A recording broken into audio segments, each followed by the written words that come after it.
Ah, vous êtes assortis. Bonjour. Voilà. Voilà. Bonjour. Bonjour, ça va? Facile. C'est un canapé piège, hein. Ça. Canapé, On reste. Sinon, on peut échanger, moi, parce que lui, il est plus dur. Fais voir. Ça va, parce que... Essaye, et si tu préfères, on fait ça. Il n'y a pas de problème, en tout cas. Il est plus... Ah bah, je préfère 1000 fois. Mais voilà. On est parti, on est parti. Si un adjectif devait définir Karine Viard, ce serait le mot « libre ». Dans sa carrière, l'actrice a embrassé tous les rôles. Dans des comédies populaires, Catherine, c'était Jean-Christophe, il est rentré à l'école, tout va bien. Comme dans des films dramatiques. Toute relation sexuelle entre un mineur et son parent est interdite par la loi. Cette liberté, Karine Viard l'a toujours eue chevillée au corps. Elle, que rien ne prédestinait à devenir l'une des plus grandes actrices françaises. Oh, franchement, je suis super contente.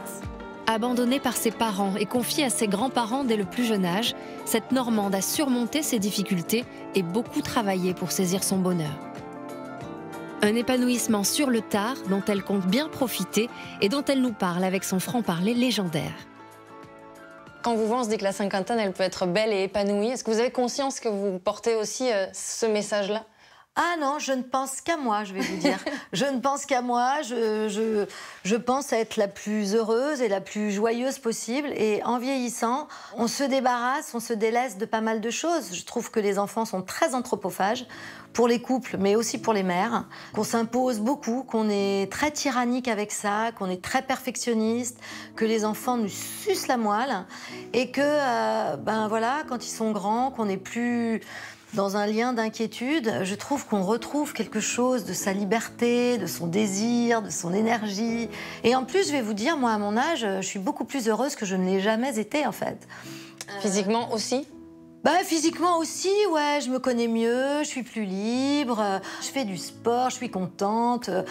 Je sais pas, je me sens bien, en fait. Quand vous étiez plus jeune, c'était compliqué. Vous l'avez fait un peu souffrir, ce corps. Oui. Est-ce que la jeune Karine Viard serait fière aujourd'hui de cette femme que vous êtes devenue? Ah oui, tellement, tellement, tellement, ouais.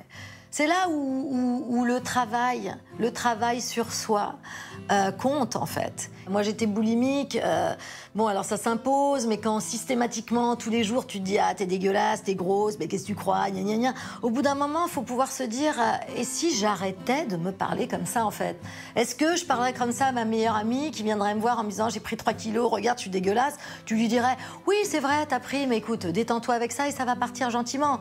Tu dirais pas « Eh ben, dis donc, ouais, t'es dégueulasse ». Et puis, ben, je veux dire, moi, j'ai travaillé sur moi. J'ai travaillé sur moi parce que je suis actrice, j'ai travaillé sur moi parce que ça m'intéresse, parce que ça me passionne et parce que, voilà, mon rêve, mon envie, c'est d'être de mieux en mieux, en fait.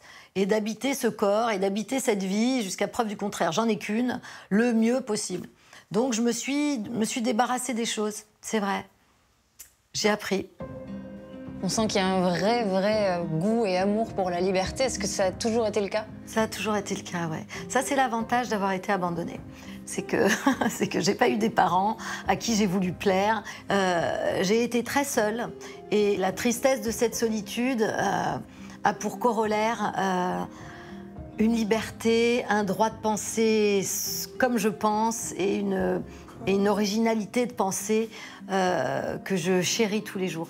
Vous le dites avec le sourire, mais ça a été compliqué. Votre père vous a abandonné, votre mère un peu plus tard. Quand vous étiez jeune, elle vous a confié à vos grands-parents. Est-ce qu'aujourd'hui, justement, la femme que vous êtes devenue a peut-être plus de compréhension, de compassion pour cette maman?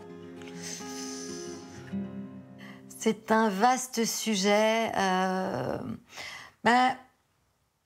En vieillissant, évidemment, les choses prennent une autre perspective. J'ai toujours pensé que pardonner, comprendre était plus intéressant pour soi qu'être en colère. Je le fais avec plus ou moins de bonheur. Mais globalement, je suis assez réconciliée. J'ai envie d'aborder ma dernière heure avec le plus de paix possible et le plus de joie possible. Franchement. On la voit, cette joie dans vos yeux. Nouveau départ, c'est votre 5e film déjà cette année. Votre personnage, du coup, décide de se séparer après un long mariage. Ça parle à beaucoup de gens, ça, aux femmes, aux hommes. Est-ce que vous l'avez vécu, ce moment, dans votre vie? Si ça s'appelle la crise de la cinquantaine, je peux dire qu'en effet, je l'ai vécue, puisque je me suis séparée à 51 ans. Et c'est vrai que quand moi, je me suis séparée, beaucoup de mes copines m'ont dit « Oh là là, mais c'est terrible, t'as l'impression que tu peux rêver que d'un gars de 70 ans. » Et moi, j'étais pas d'accord avec ça, en fait. Qu'est-ce que vous pensez du regard que porte la société sur les femmes de plus de 50 ans? Je dirais que c'est un regard assez difficile. Alors l'âge semble impacter davantage les femmes, c'est-à-dire on te dit « tu fais pas ton âge, t'es censé trouver que c'est un compliment. » Et puis un homme qui vieillit, on trouve qu'il est en maturité, qu'il est quand même assez sexy.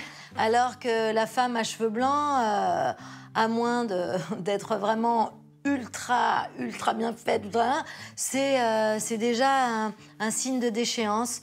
Après, c'est vrai que tu as des rides, c'est vrai que la peau est moins ferme. J'ai envie de dire, et alors, est-ce que ça t'empêche d'être hyper attirant? Je suis pas sûre. Sans tout dévoiler, évidemment, vous êtes une amoureuse aujourd'hui. Vous êtes une jeune mariée. Alors, est-ce qu'on aime mieux quand on est épanoui et qu'on a réglé justement ses problèmes avec soi-même? On aime mieux parce qu'on ne demande pas à l'autre de nous valider. Si tu te sens moche et vieille et conne, tu vas demander à l'autre, dans ton regard, je veux me sentir intelligente, belle. Ça n'existe pas, en fait. Je pense que plus tu t'aimes, plus tu t'acceptes, plus tu es en capacité de rencontrer quelqu'un qui s'aime et qui s'accepte de la même façon. J'ai une dernière petite question. C'est pas vraiment une question, c'est pour vous laisser conclure cette interview. J'aime bien terminer en musique. Ouais. Je voulais savoir s'il y a un titre qui reflète peut-être la Karine Viard d'aujourd'hui. Alors, il y a un titre qui s'appelle Tienes el don. Ah tiens, c'est précis. Donc, est-ce qu'on je vais le chercher? Je trouve ça. Alors, en fait, pour la petite histoire, c'est que j'étais au Galapagos avec mon mari, que j'adore. Je passe à côté d'un groupe de jeunes et j'entends 2-3 sons. Et je leur dis, est-ce que je peux chasamer ce titre? Et donc, c'est celui-là.